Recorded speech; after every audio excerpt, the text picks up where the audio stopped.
नमस्कार जी, मैं शिफाली और आप देख रहे हैं the secret of your life. एक बार फिर से आपके सामने हाजिर हैं कुछ ऐसी बातें लेकर जिन्हें हम जानना चाहते हैं, जिन्हें हम कहते हैं कि प्रोफेसर साहब तो हर बार बोलते हैं कुछ ऐसी बातें जो मुझे नहीं लगता कि किताबों में पढ़ी होंगी आपने, क्योंकि उनकी बातें जो होती हैं वो रिसर्च की गई होती हैं, उनकी बातें होती हैं प्रैक्टिकल। लेकिन आप जो बातें करते हैं वो पढ़ी बढ़ाई बातें करते हैं। कुछ ज्योतिषी जो है प्रोग्राम देख देख के खुद ज्योतिष करना सीख गए हैं, तो उनके लिए अच्छा है ना प्रोग्राम। तो जब प्रोफेसर गुरदीप बड़ा साहब के पास लोग आते हैं तो कहते हैं कि आपका प्रोग्राम बहुत बड़े बड़े ज्योतिषी भी देखते हैं, तो बहुत अच्छा लगता है कि प्रोफेसर गुरदीप बड़ा साहब के पास इतना ज्ञान है और जिनके साथ हम रहते हैं सारा दिन, तो वो इतना उनका ऑरा जो है इतना पॉजिटिव है। रहते रहते हम भी पॉजिटिव हो गए, कहीं ना कहीं परिवार भी जो है वो पॉजिटिव हो चुका है, जो उनकी लड़कियां हैं, जो उनका स्टाफ है वो भी इतना पॉजिटिव हो चुका है। आप एक फ़ोन करेंगे तो आपको बताया जाएगा कि आप ऐसे ऐसे हमारा प्रोसीजर है, तो ऐसे बात की जा सकती है उनके साथ। तो अगर आपको भी लगता है कि आप भी प्रोफेसर गुरदीप बड़ा साहब से बात करना चाहते हैं या फिर उन्हें कुंडली दिखाना चाहते हैं, तो उसके लिए जो स्क्रीन के नीचे जो नंबर चल रहे हैं आप उन पर कॉन्टैक्ट कर सकते हैं, अपॉइंटमेंट ले सकते हैं। कहीं ना कहीं आप मिस कर जाए एपिसोड तो आप YouTube पे भी देख सकते हैं। कुछ भी जाने अनजाने में कुछ भी ऐसा ना हो जाए जो आपको हर्ट कर जाए। आज जो मामला है वो परिवार का है, आज जो मामला है वो जिंदगी का है, आज जो मामला है वो बच्चों का है। तो बात करेंगे हम एपिसोड के ऊपर। तो हम पहले प्रोफेसर साहब का स्वागत कर लेते हैं। तो स्वागत है प्रोफेसर साहब आपका। नमस्कार। आज बात जो है जिंदगी की है, परिवार की है, बच्चों की है। तो बात ऐसी है प्रोफेसर साहब कि कोई भी व्यक्ति है जब कर्जे से इतना लिपट जाता है तो उसका दिल करता है कहीं ना कहीं यार जिंदगी को ख़त्म कर दे, सुसाइड कर ले। तो ऐसा लगता है यार कोई प्यार में धोखा दे जाता है तो ऐसा लगता है यार जिंदगी कुछ नहीं है, ख़त्म हो चुकी है। बच्चे जो जब स्टडी करते हैं, जब उनका कोई प्रोफेशनल स्टडी में जाते हैं, जब उनकी स्टडी जो है कंप्लीट नहीं हो पाती तो दिल करता है यार ज़िंदगी ख़त्म है, ज़िंदगी बस इतनी सी थी वो ख़त्म हो चुकी है। तो दिल करता है सुसाइड कर ले। सुसाइड कर तक की नौबत आ जाती है। ज़िंदगी जो है कहते हैं कि प्रोफेसर साहब आप ही कहते हैं कि जो जीवन है हमें 84 लाख जून बाद मिला है। तो ऐसी हम छोटी छोटी नासमझियाँ करके हम अपनी ज़िंदगी को ख़त्म कर लेते हैं। क्या कुंडली में ऐसा योग होता है या दोष होता है कि कुंडली में ऐसा कि इंसान सुसाइड की नौबत आ जाती है उसकी? बहुत अच्छा पूछा शिफाली जी आपने। आज आपने बात की जब कभी छोटी छोटी प्रॉब्लम लेकर इंसान सुसाइड कर लेता है। पहले तो मैं लग्न बताता हूँ कौन कौन से करते हैं। जो वृश्चिक लग्न वाले होते हैं वो ज़्यादा सुसाइड करते हैं, मरने को और मारने को तैयार रहते हैं। चलो ये तो बात है वृश्चिक लग्न की। वैसे मैं आपको एक बात और बता दूं, भावुक भी बहुत ज़्यादा होते हैं, वो जल्दी रो देते हैं, जल्दी अपने आप को संभाल नहीं पाते, दिल में बातें रख रख कर सुसाइड करने की कोशिश करते हैं। ये मैं वृश्चिक लग्न की क्वालिटी की बात कर रहा हूँ, लेकिन ग्रह भी ऐसे होते हैं। प्रोफेसर साहब अभी आपने बोला कि कुछ ऐसे कुंडली में ग्रह होते हैं, कुछ ऐसे लगन होते हैं जो सुसाइड करने तक की नौबत आ जाती है। प्रोफेसर अभी एपिसोड जो है वो स्टार्ट हुआ है, लेकिन मुझे ऐसी कोई 2 चीज़ें या 3 चीज़ें ऐसी बता दीजिए कि ये करने से इंसान जो है वो सुसाइड नहीं करता, उसकी प्रॉब्लम का जो है हल हो जाता है। हम एपिसोड करेंगे लेकिन पहले उपाय बाद में एपिसोड, क्योंकि जब आप बोलने लग जाओगे तो मेरी बारी तो आएगी नहीं। पहले मैं बता दूं कि ये सुसाइड करते क्यों हैं जी। जब क्यों का जवाब होगा तो आपको उपाय समझना आसान होगा। जब क्यों का जवाब नहीं होगा तो उपाय तो कैसे ही बता दूंगा, तो वो बंदे बोलेंगे किस लिए है, कैसे, क्यों, ये पता नहीं चलेगा। पहले आप सबको मैं बता दूं कि सुसाइड जो होते हैं वो क्यों होते हैं और कैसे होते हैं, कौन से ऐसे ग्रह होते हैं कुंडली में जो कि इंसान सुसाइड करता है। सबसे पहले चंद्र आपका कमज़ोर हो तो भी इंसान डाउन सोचते हैं, पॉजिटिव नहीं होते, नेगेटिव होते हैं इंसान। जिसका चंद्रमा डाउन होता है, बहुत ध्यान से सुनो, जिसका चंद्रमा डाउन होता है, नीच का होता है, नीच राशि का होता है और पापी ग्रह के साथ बैठा होता है तो सुसाइड करते हैं। पापी ग्रह पहले मैं आपको सबको बता दूं, पापी ग्रह कौन कौन से होते हैं। राहु, केतु और शनि ये पापी ग्रह हैं। क्रूर ग्रह बता दूं कौन कौन से होते हैं। मंगल और सूर्य क्रूर ग्रह होते हैं। और सबको एक चीज़ बताता हूं, जो विष योग बनाता है, जहर का योग बनाता है, वो बनाता है चंद्र और बुध का मेल। वह तो शनि के साथ भी कहते हैं, लेकिन चंद्र और बुध ऐसा योग है जिससे इंसान सुसाइड करने की कोशिश करता है। चंद्र और बुध का ऐसा योग है जो जहर बनाता है, जो इंसान को खुदकुशी करने पे मजबूर करता है। लेकिन चंद्र और बुध का मेल किस घर में हो खुदकुशी होती है। अगर अष्टम घर में आ जाए तो खुदकुशी होती ही होती है, 12वें घर में आ जाए तो होती ही होती है, छठे हाउस में कम चांस होते हैं। लेकिन दूसरे हाउस में सोचता है मैं जाऊं, घर से भाग जाऊं, फेडअप हो जाते हैं इंसान, घर से भागने की कोशिश करते हैं, कहते हैं मैंने रहना ही नहीं घर पे, मैं नहीं रहूँगा, मेरा दिल नहीं करता। वो चंद्र और बुध के मेल से ही घर से भागते हैं, जो कि ऐसे योग होते हैं जिससे घर से इंसान भाग जाता है। बहुत छोटी छोटी बातें होती है जो कि इंसान करता नहीं है, लेकिन ग्रहों के ऊपर छोड़ देता। मेरे तो ग्रह ऐसी थी जी, मेरे को आके आज एक लड़का आया मेरे ऊपर, वो कहता है मैं बहुत परेशान हूँ, बहुत परेशान हूँ। वो घर में बैठ के ही परेशान हो गया, अपने हाथ पे कभी कुछ लिख रहा है, कभी कुछ लिख रहा है, कभी कुछ लिख रहा है, नाम नहीं लूँगा मैं। वो इंसान कहता है मैंने तो भगवान को पाना, मैंने हिमालय पर जाना, मैंने ऐसे जाना। उसकी मदद मेरे पास आई लेकर, कहते लेके आओ मेरे पास लेके, कहते मैं इस गुरु के पास जाती हूँ, तू उसकी बात मान, तू जाना चाहता है, भगवान को पाना चाहता है, तो तू पहले इनके पास कुछ सवाल है तेरे मन में तो सवाल कर। एक बात और बताता हूँ, जो इंसान सवाली होते हैं वो वाकई में दुखी होते हैं। तो सवाली तो पूरी दुनिया है भाई, तो फिर पूरी दुनिया ही दुखी है। सवाली इंसान हमेशा दुखी रहता है, जो सवाल ढूंढता रहता है। मैं कभी किससे जाके सवाल पूछूं, कभी किससे जाके सवाल पूछूं, मेरा हाल ये निकला है, मैं हिमालय पे जाऊं, मैं भक्ति करूं, जो ये करूं, मैं मेडिसिन करूं, क्या करूं जिसमें भगवान को पालूं। भगवान कहता है मैं तेरे भीतर ही हूं, कहीं जाने की, हिमालय पे जाने की ज़रूरत नहीं है। आप अपने घर में अपना कर्म और धर्म निभाइए, आपको भगवान मिल जाता है। भगवान यही कहता है। लेकिन जो इंसान घर से भाग जाते हैं, कहता मैं तो आश्रम जाना चाहता हूँ, तो मैं उसको भगोड़े बोलता हूँ। वो भगोड़े होते हैं जिम्मेवारियों से जो भागते हैं, जो घर की जिम्मेवारियों। मैंने बोला तेरी माँ अकेली है, तू रल के काम कर और तेरा कर्जा उतरेगा तो तू कामयाब हो जाएगा। ऐसे तो तू भगोड़ा है। तो कहता है मैं सब कुछ छोड़ के भाग जाऊँ, माँ को अकेली छोड़ दे, बहन को अकेला छोड़ दे, सब जिम्मेवारियों को भाग जाते। जो जिम्मेवारी से भागते हैं वो इंसान कहते हैं भगवान को मैं पाने जा रहा हूँ, वो सरासर मैं कहता हूँ वो भगोड़े होते हैं। बड़े संतों ने भी ये बात बोली हुई है। कहते वो इंसान भगवान को नहीं पाते, वो जिम्मेवारियों से भागते हैं कि मैं अकेला हो जाऊं, मेरी जिम्मेवारी कोई ना हो, मैं अकेला।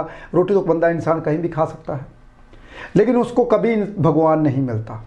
क्यों नहीं मिलता? क्योंकि भगवान ने जो ड्यूटी दी थी उसको, वो तो उससे छोड़ गया, वो तो उसने छोड़ दी, वो भूल गया कि मेरी ये ड्यूटी है। जैसे कि एक बाप को ड्यूटी मिलती है अपनी पत्नी को संभालने की, अपने बच्चों को संभालने की। एक बाप की ड्यूटी मिलती है अपनी पत्नी की केयर करना, माँ बाप की केयर करो, अपने बच्चों की केयर करो, उनको पालो, पढ़ाओ, लिखाओ। एक इंसान कहता है मैंने तो शादी नहीं करानी, मैंने देख लिया सब दुख ही दुख है, परेशानियाँ ही परेशानियाँ हैं। भगवान कहता है मैंने तेरे को भेजा था इंसान के रूप में भगवान बनना। इंसान भगवान कब बनता है पता है आपको? जब इंसान की शादी हो जाती है। वो कैसे? क्योंकि दुनिया में अगर कोई भगवान जिंदा है, मैं बोलता हूँ सबको, या तो सूर्यदेव या माँ बाप। अगर वो बाप ही नहीं बना तो भगवान कैसे बनेगा? भगवान ये कहता है कि मैंने तेरे को बताया था एक लड़की तू लेके आएगा, उसको पालेगा पोसेगा, लड़की को उसको घरवाली बनाएगा, बच्चे जमेगा, बच्चों की केयर करेगा, वो अपना वंश चलाएंगे। ये तेरी जिम्मेवारी थी, यही तेरा कर्म था, यही तेरा धर्म था। धर्म ये जिस माँ बाप के यहाँ पैदा हुआ है उसको ज़िंदगी भर रोने नहीं देगा, कल्पने नहीं देगा। वो जो मांगेंगे उसकी खुशियों में तेरी खुशियाँ होनी चाहिए, माँ बाप की खुशियों में। तो तू पैदा हुआ, माँ बाप को छोड़ दिया, शादी तुमने करवाई नहीं, जिम्मेवारियों से भाग गया। कहता है जी मैं तो भगवान के पास जा रहा हूँ, मैं तो कहीं पे जाके तपस्या करूँगा, तप करूँगा, जप करूँगा। तो ऐसे तप जप से भगवान नहीं मिलता। जो इंसान कर्म और धर्म से भाग गया उसे भगवान नहीं मिलता। ऐसे इंसानों का चंद्रमा बहुत कमज़ोर होता है। चंद्रमा कैसे कमज़ोर होता है पहले आप सबको ये बता दूं। अगर चंद्र के साथ केतु आ जाए तो ऐसे इंसानों को रूहें दिखनी शुरू हो जाती हैं। कोई ना नेगेटिविटी की रूह है, अच्छी नहीं बुरी, उसको लगता है डर, हाय मेरे को भूत आ गया, चंबड़ गया, मैं भगवान को पा लेता हूँ, मैं राम का नाम लेता हूँ, राम मेरे सामने आ जाएगा। वो छवि अपने दिमाग में बनाता रहता है और भगवान का नाम लेता है, उसके सामने कुछ छवि आ जाती तो कहता है हाँ मैंने भगवान को देखा, भगवान ऐसे थे, उसने मेरे को आशीर्वाद दिया। वो पगला जाते हैं जिसका चंद्रमा कमज़ोर होता है। बहुत ध्यान सुनो, जिसका चंद्रमा स्ट्रांग होता है वो इन चीज़ों के ऊपर ध्यान नहीं करते। वो बोलते हैं हाँ, अगर किसी मैं धार्मिक स्थान पे जाता हूँ तो माथा टेकते हैं, अपना कर्म और धर्म निभाते हैं। घर में जाते हैं, घर वाले की केयर करते हैं, बच्चों की केयर करते हैं, माँ बाप की सेवा करते हैं। और जहाँ भी वो जाते हैं, जहाँ भी जाते हैं, उनकी छवि, उनका खानदान, उनका जो भी परिवार है वो बढ़ता रहता है, पैसे उसके पास आते रहते हैं, भगवान आशीर्वाद देता रहता है। वो इंसान भगवान के बहुत नज़दीक होता है जो इंसान घर वालों की केयर करता है। जो इंसान जिम्मेवारियों को छोड़ के भागता है, उनका चंद्रमा कहीं ना कहीं कमज़ोर होता है। वो चंद्रमा कभी नहीं स्ट्रॉन्ग कर पाते, वो नेगेटिव इंसान होते हैं। तो नेगेटिव इंसान कैसे बनता है? जिसका चंद्र कमज़ोर होता है। बहुत ध्यान सुनिए, चंद्र कैसे कमजोर होता है? जो विष योग बनाता है, जो चंद्रमा, जैसे चंद्रमा क्या है? मन, हमारे मन। चलो मैं आपको सबको ये चीज़ समझा दूं। हमारा दिमाग ऐसे बना होता है, ऐसे, बहुत ध्यान सुनिए, ऐसे बना दिमाग। हमारा दिमाग की फोटो देखो, ऐसे बना होगा, खरोट की तरह। जैसे एक अखरोट होता है वैसे बना होता है।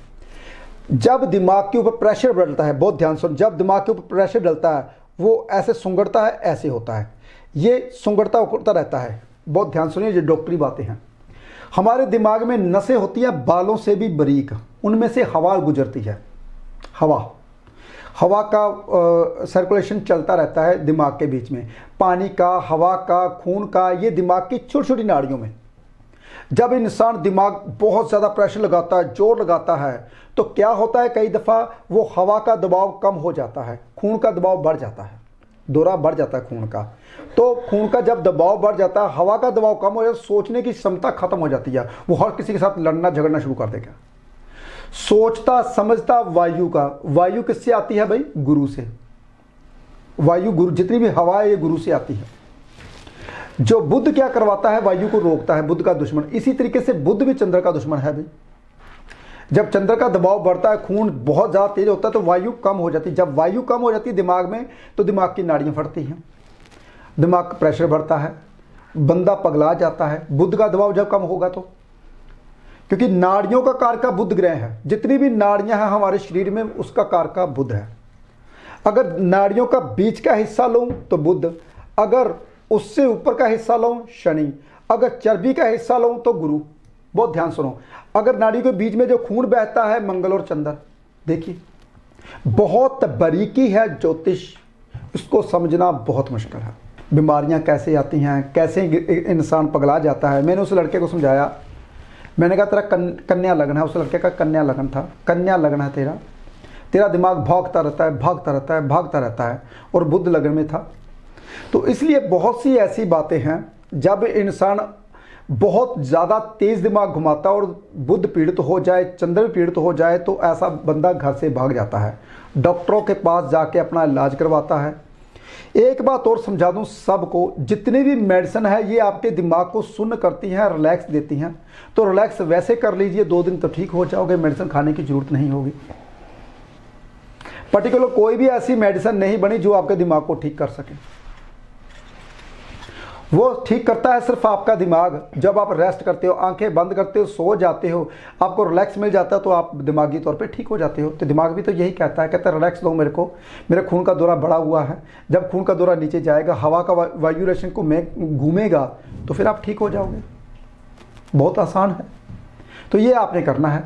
तो जब भी दिमाग में वायु का बनाना हो सर्कुलेशन, तो क्या करना चाहिए? हरे पत्ते वाली चीज़ें खानी चाहिए, हरे पत्तेदार, जैसे खीरा छिलके समेत, अमरूद का पत्ता, आम का पत्ता, जामुन का पत्ता, नींबू का पत्ता, तुलसी का पत्ता। ये खाने से हमारे दिमाग में वायु का दबाव तेज हो जाता है। तो इंसान कभी भी पागल नहीं होता, इंसान कभी भी गलत निर्णय नहीं लेता। तो हमें तो पता ही नहीं चलता हम क्या कर रहे हैं। हम तो गुस्से में जब हाइपर हो जाते तो हमें पता नहीं चलता। मैं आपको एक चीज़ और समझाता हूँ, हमारे दिमाग की क्या चीज़ है। कोई भी हम खाना खाते हैं, जब भी हम कोई भी खाना खाते हैं, हमारे शरीर में 2 दिमाग हैं। एक हमारा दिमाग है जो आपको पता है, सभी सिर के अंदर भीतर है जो हमारा दिमाग, वो एक हमारा दिमाग है लीवर सबसे ज़्यादा तेज़ दिमाग है।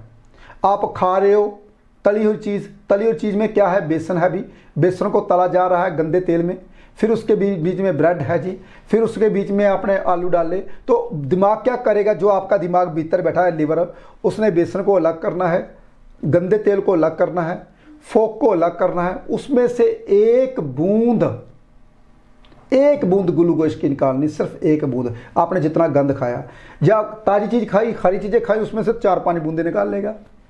अगर आपने अकेली कच्ची सब्जियां खाई, कच्ची हरी सब्जी खाई, वो सभी ग्लूकोज ही होता है। जैसे कि आजकल सर्दी है तो मूली, गाजर, ये ग्लूकोज ही है। जितना खा लो, ये लीवर आपका शाबाशी देगा, शुक्र है भगवान का, आपको बुद्धि आई, आपने मेरे बारे में सोचा। ये लीवर आपको दुआएं देगा। जो दिमाग जो बीच में बैठा हुआ है, ये क्या करता है, खाने में से ग्लूकोज निकालता है, किडनी को देता है, उधर देता है, हमारी बड़ी नाड़ी में भेजता है, जो मलमूत्र के द्वारा बाहर जाती है, तेजाब को इधर करता है। देखिए कितना कुछ करता है ये लीवर हमारा। हम क्या क्या खा रहे हैं, क्या गंद खा रहे हैं, सब कुछ। तो लीवर हमारे दिमाग ने ये क्या करना है, अगर आपका, देखिए कितना बड़ा दिमाग है ये, आप सोच के हैरान हो जाओगे। अगर आपका दिमाग हाइपर हो गया बहुत ज़्यादा, ये ग्लूकोज बनाया, ये ग्लूकोज जैसे ही क्या करता है, हमारे ब्लड के साथ मैच करता है। जैसे कि हमारे खून के ये नाड़ियाँ, 5 नाड़ियाँ होती हैं, 3 नाड़ियाँ से खून भीतर जाता है, तो उसके भीतर मिलता है, वो दिल में द्वारा फिल्टर होता है, वायु साथ में आती है, वायु के साथ में लेकर वो दिल में फिल्टर होता है और जाता है, खून ऐसे ही बनता रहता है। बहुत ध्यान से सुनो। अगर आप हाइपर होते हो, बहुत तेज हाइपर हो जाते हो, आपको उनको पता चल जाता है अभी दिमाग को ब्लड प्रेशर की जरूरत है, तो आपका जो बनाया होता है ग्लूकोज, वो सीधी नर बीच में जाती है, वो दिमाग को देना शुरू कर देता है कि दिमाग आपका ठंडा हो जाए, ताकि ब्लड प्रेशर जो बढ़ गया है, दिमाग की नाड़ी ना फट जाए, वो नीचे आ जाए धीरे धीरे। देखिए हमारा ये वाला दिमाग कितना इंटेलिजेंट है, लेकिन हमको पता ही नहीं है कि सबसे ज़्यादा दिमाग हमारा लीवर काम करता है। जब कभी भी लीवर डैमेज हो जाए तो समझ लीजिए आप भी खत्म। इसलिए लीवर एक ऐसी चीज़ है, लीवर को आधा काट भी दिया जाए, देखिए लीवर क्या चीज़ है, अगर लीवर को आधा काट दोगे तो वो अपने आप ही खुद में खुद ही धीरे धीरे धीरे धीरे वो पूरा हो जाएगा भीतर, अंदर, अपने अंदर ही अंदर। हमारे अंदर इतने जीवाणु हैं, इतने कीटाणु हैं, कोई भी पीस हमारे अंदर अगर कट जाता है किसी भी चीज़ का, तो वो अपने आप ही जीवाणु, अपने आप ही शरीर हमारा जो टिप्पणियाँ होती हैं वो धीरे धीरे धीरे धीरे पूर्ण कर देती हैं। कोई भी दुनिया की ऐसी बीमारी नहीं है जो दूर ना हो सके, कोई भी दुनिया का ऐसा नहीं है जो पूरा दूर ना हो सके, लेकिन वो करता कौन है, जिसका चंद्र और बुध का मेल होता है वही नेगेटिव सोचते हैं। जी प्रोफेसर साहब, अभी आपने बहुत अच्छे तरीके से, बहुत अच्छे साइंटिफिक तरीके से आपने बता दिया कि अगर गुस्सा आ रहा है तो आपका ब्लड सर्कुलेशन जो है वो तेज हो जाता है। तो बात में बात आई प्रोफेसर साहब कि आपने बात की चंद्र और बुध का मेल। तो प्रोफेसर साहब, जो लाल किताब के ज्योतिषी हैं जितने भी, वो कहते हैं कि अगर बुध आपका कहीं ना कहीं खराब है तो नाक छेदन करवाना चाहिए। तो नाक छेदन भी यहाँ से करवा देते हैं, क्योंकि आजकल कलयुग है, सोसाइटी में बैठना उठना होता है, तो यहाँ से नाक छेदन करवा देते हैं। बहुत गलत बात है। मतलब ये नहीं, उनको बताना चाहिए कि इतने डेज के लिए करवा लीजिए, चलो उनकी अपनी ज्योतिष है, उनको शायद अपने तरीके से उन्होंने स्टडी की है, तो एक तरीका होता है कि इतने टाइम के लिए आप करवा लीजिए, चलो ठीक है। या फिर एक प्रॉपर, जैसे मैंने नाक छेदन करवाया हुआ है, ऐसे करवाइए तो एक अच्छा लगता है। तो प्रोफेसर कैसा, मतलब उनके लिए भी बताइए जो ज्योतिष अभी सीख रहे हैं, जो अभी स्टडी कर रहे हैं या फिर ज्योतिष कर रहे हैं, कि कैसा नाक छेदन कैसा होना चाहिए ताकि बुध ग्रह स्ट्रांग हो जाए। बहुत अच्छा शिफाली जी, आपने कहा कि बुध ग्रह को ठीक करने के लिए नाक छेदन, जो लाल किताब वाले होते हैं नाक छेदन करवाते हैं। मैंने भी लाल किताब पढ़ी है, वो बोलते हैं यहाँ से नाक छेदन करवाओ, 90 दिन तक करवाओ, 3 दिन तक करवाओ, ऐसा कुछ नहीं है भाई। मैं नाक छेदन नहीं करवाता। बुध को वैसे ही ठीक करना होता तो मैं आपको एक बहुत आसान और सरल तरीका बताता हूँ। जितनी भी नसें हैं हमारी, बुध का कारक है, मैंने अभी बताया आपको। और हमारी नसों का खास कर जो हम सांस लेते हैं और सांस छोड़ते हैं, ये मिथुन राशि आती है, ये हमारा, इससे हमने क्या करना है, अगर आप सुबह उठ के अपने नाक को पानी भीतर साफ करते हो रोज, आपका बुध ग्रह वैसे ही ठीक हो जाएगा। नाक छेदन करवाने की जरूरत नहीं है। देखिए सिंपल तरीका नहीं ढूंढा कि सुबह उठ के खाली जो पानी होता है वो नाक के भीतर देना और नाक के भीतर छोड़ना है आपने। तो आपने ये तरीका नहीं ढूंढा, नाक छेदन कर लीजिए यहाँ से यहाँ से यहाँ से ऐसा। तो मैं ये नाक छेदन नहीं करवाता, मैं बिल्कुल नहीं करवाता। मैं ये चाहता हूँ कि तकलीफ भी ना हो और हमारा काम भी हो जाए। जो इंसान सुबह सुबह उठ के अपने नाक को साफ करते हैं उनका बुध ग्रह कभी खराब नहीं होता। बहुत आसान उपाय, देखिए नाक छेदन का, नाक साफ कर लीजिए। तो ऐसे मेरे छोटे छोटे उपाय होते जो मेरे खुद के बनाए हुए होते हैं, जिससे बुध ग्रह आपका ठीक होता है। वायु कैसे बुध ग्रह ठीक होता है, पहले मैं आप सबको ये समझा दूं। भगवान ने हमारे भीतर जो जो चीज़ें दे रखी हैं बहुत अच्छी दे रखी हैं। जैसे कि हमारे कान के भीतर छोटे छोटे बाल हैं, जो कि हमारे कान के भीतर जब गंदी मिट्टी घट्टा अंदर नहीं जाता, वो बाहर ही बाहर मैल रहती है, वो गोली बन के अपने आप खुद ब खुद बाहर निकल आती है। वो ज़रूरत नहीं होती निकालने की या उंगलियां लगाने की, ऐसी ज़रूरत नहीं होती। इसी तरीके से हमारे नाक में भी छोटे छोटे बाल दे रखे हैं। जब भी हम सांस लेते हैं तो सांस फिल्टर होकर हमारे भीतर जाती है। हमारे भीतर कोई भी छाती में जिसको चेस्ट की प्रॉब्लम आती है तो उसकी कमी क्या होती है, वो नाक को साफ नहीं करता। वो धीरे धीरे नाक जैसे जैसे जैसे जैसे जमती रहती है, घट्टा मिट्टी तो जमेगा जमेगा। ये नाक में हमारे पानी आता कैसे, मैं आप सबको ये समझा दूं, पहले साइंटिफिक रीजन से समझा दूं। हर बात साइंटिफिक रीजन से मेरे को समझानी इसलिए पड़ती है क्योंकि आपको बारीकी में पता चले। ये जितनी भी वायु है, वायु में ऑक्सीजन है। ऑक्सीजन में छोटे छोटे पानी के तुबके होते हैं। बहुत ध्यान सुनिए। आपने सांस ली, सांस ली, अब सांस में जितना पानी था, बहुत ज़्यादा पानी है, जिस सर्दियों में पानी ज़्यादा होता है तो जो पानी है इर्द गिर्द थोड़ा मोटा बालों के बीच में जमता है और बाकी अंदर जाता है। जो आपको जीवन दान मिलता है, ऑक्सीजन जीवन दान देती है, जो पानी वाली ऑक्सीजन होती है। बहुत ध्यान सुनिए। जब आप सुबह उठते हो, वो सारा दिन आपने लिया तो आपके भीतर नाक के भीतर गंद जमना शुरू हो जाता है। वो आपने सुबह सुबह साफ कर ली तो बुध ग्रह तो आपने ठीक कर लिया भाई। हाँ, बातों बातों में बात आई तो एक बात और बता दूं, जिसके घर के इर्द गिर्द पीपल होता है, पीपल क्या करता है, जितनी भी नमी होती है, नमी में से जितनी नमी सुकड़ रहता है, वो क्या करता है, खाली हवा छोड़ता है। नमी जितनी भी ऑक्सीजन होती है सब अपनी तरफ खींच लेता है। तो जिसके घर में पीपल या उसके इर्द गिर्द पीपल होता है, उसको दमे की बीमारी आ जाती है। जो सांस लेनी, क्या लेनी, बिना पानी के। पानी तो उसके बीच में हुआ ही नहीं क्योंकि पानी तो सारा पीपल ने निचोड़ लिया। तो उससे दमे की बीमारी आनी शुरू हो जाती है, जो खाली सांस लेते हैं। इसलिए तभी तो बोला गया पीपल घर के भीतर नहीं होना चाहिए, ना घर के सामने होना चाहिए। अगर बीमारी से बचना चाहते हो तो वो पूजनीय है, किसी मंदिर में या किसी बाहर में लगाना चाहिए, लगाना जरूर चाहिए पीपल। लेकिन वो सब जितनी भी नमी होती है वो सुकड़ लेता है अपनी ओर। ये बातों बातों में बात आई तभी मैंने पूरी की। इसलिए जितनी भी सांस है ना हमारी, हम सांस लेते हैं नसों के द्वारा, हम सांस लेते हैं। अब कई दफ़ा तो मैं आप एक चीज़ और बता दूं, अगर आपको बहुत ज़्यादा सांस चढ़ती है, बहुत ज़्यादा सांस चढ़ती है, 3 दफ़ा मुंह को खोल के बड़ी बड़ी सांस लीजिए, सांस चढ़नी बंद हो जाएगी। देखिए आपको पता है कभी भी जब कुत्ता दौड़ता है तो बहुत ज़्यादा दौड़ता है तो बाद में जीभ बाहर लगा के उस नसों के द्वारा सांस लेनी बंद कर देता है। वो जीभ बाहर निकाल के सांस लेता है। जैसे ही 2 बार सांस ली, उसका जितना भी सांस चढ़ा होता है वो पूरा हो जाता है। ये जो मैं बात बोल रहा हूं ना, ये डॉक्टर मेरी बात को समझ रहे होंगे, क्योंकि हमारे हृदय को उतनी नमी नहीं पहुंचती जितनी नमी चाहिए थी। तो जब हम सांस लेते दौड़ते हैं तो हमें हम दिल का दौरा तेज होता है तो हमारी छोटी छोटी पेन होनी शुरू हो जाती है, पेन होती है हमारे हृदय में। तो हम मुंह खोल के सांस लेनी शुरू करते तो पेन दूर हो जाएगी। ऐसे ही जब कभी किसी को कहते हैं ना अटैक आता है, दिल का दौरा पड़ता है, तो मुंह खोल के बड़े बड़े सांस ले, ठीक हो जाएगा। जी प्रोफेसर साहब, अभी आपने बात करी कि चंद्र और बुध का मेल हो तो इंसान सुसाइड करता है, तो लेकिन आपने स्टार्टिंग में एपिसोड में ये बोला ऐसे लगन वाले या चंद्र बुध का मेल हो या फिर ऐसे कुछ लगन हैं जो भगवान को भी पा सकते हैं, तो ऐसे कौन से लगन हैं कि जो भगवान को भी पा सकते हैं और जो सुसाइड करने में भी मजबूर हो जाते हैं? वो वृश्चिक लगन ही है जो बहुत जल्द भगवान को भी पा लेता है और बहुत जल्द सुसाइड भी कर लेता है। वो वृश्चिक लगन ही है। लेकिन भगवान को पाने वाले लगन जो होते हैं, धनु लगन भी भगवान को बहुत जल्द पालता है, लेकिन 54 के बाद उसको पता चलता है कि मेरे साथ क्या हुआ, ये मैंने क्या कर दिया, ऐसे ही भागता रहा। ऐसे कि वृष लगन भी है, वृष लगन भी 54 के बाद कहता है कि मैंने ये क्या किया, मेरे साथ तो ऐसा होना नहीं चाहिए था, तो मैंने ये क्या कर दिया, मैंने सारा दिन ऐसे ही सभी निकाल दिया, तो ऐसे ही मेरी ज़िंदगी निकल गई, मैंने तो भगवान को पाना था। वो माला पकड़ लेते हैं बाद में। इसलिए बहुत सी ऐसी बातें हैं जिसके बारे में जानना अभी बाकी है।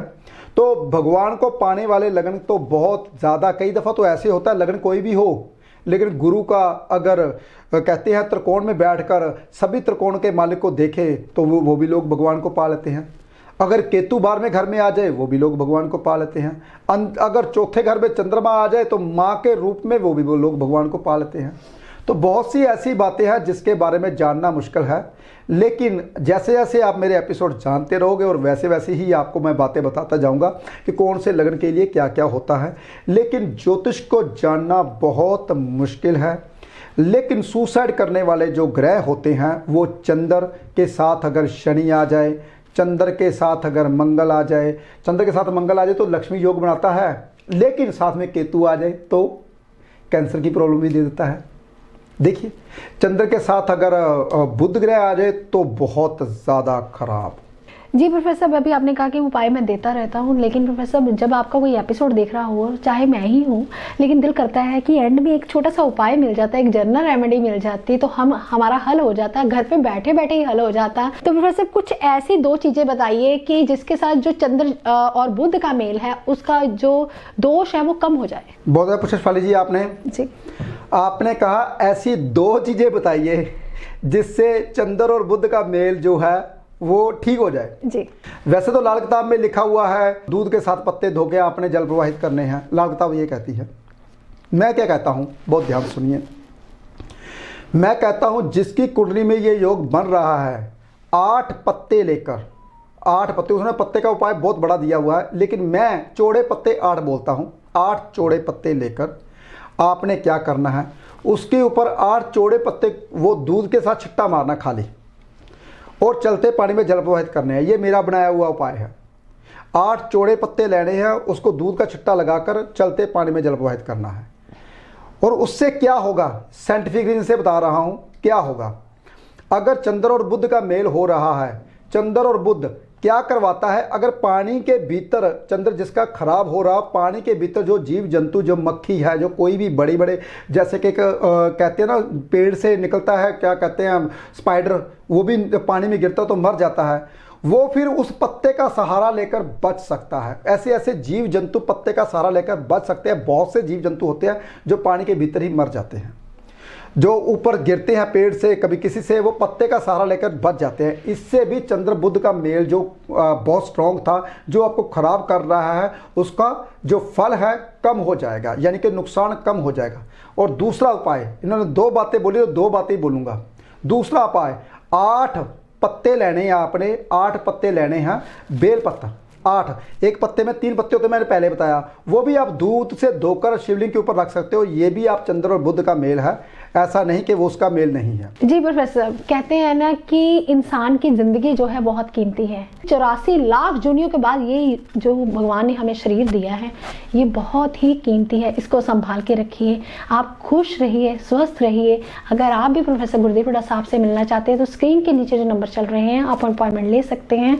आप जब भी कॉल करोगे तो आपको जो प्रोफेसर साहब का जो स्टाफ है बहुत अच्छे ढंग से समझाएगा, उनका प्रोसीजर भी बताएगा, क्योंकि प्रोफेसर साहब जो है फ़ोन पे बात भी करते हैं। जो दूर विदेश, देश विदेश में लोग बैठे हैं उनके साथ भी जो है फ़ोन कॉल अपॉइंटमेंट होती है। आप टेलीफोनिक कन्वर्सेशन भी कर सकते हैं। आप दूर विदेश, देश विदेश में बैठे हैं, या फिर आप प्रोफेसर गुरुदेव हुड्डा साहब के पास नहीं आ सकते तो आप जो है बात फ़ोन पे कर सकते हैं। उसके लिए प्रोसीजर है, उसके लिए भी जो नीचे नंबर चल रहे हैं आपको उस पर ही कांटेक्ट करना चाहते हैं।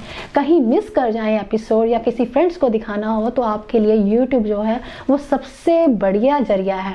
तो आप खुश रहें, स्वस्थ रहें, आबाद रहें। आज के लिए इतना है। नमस्कार।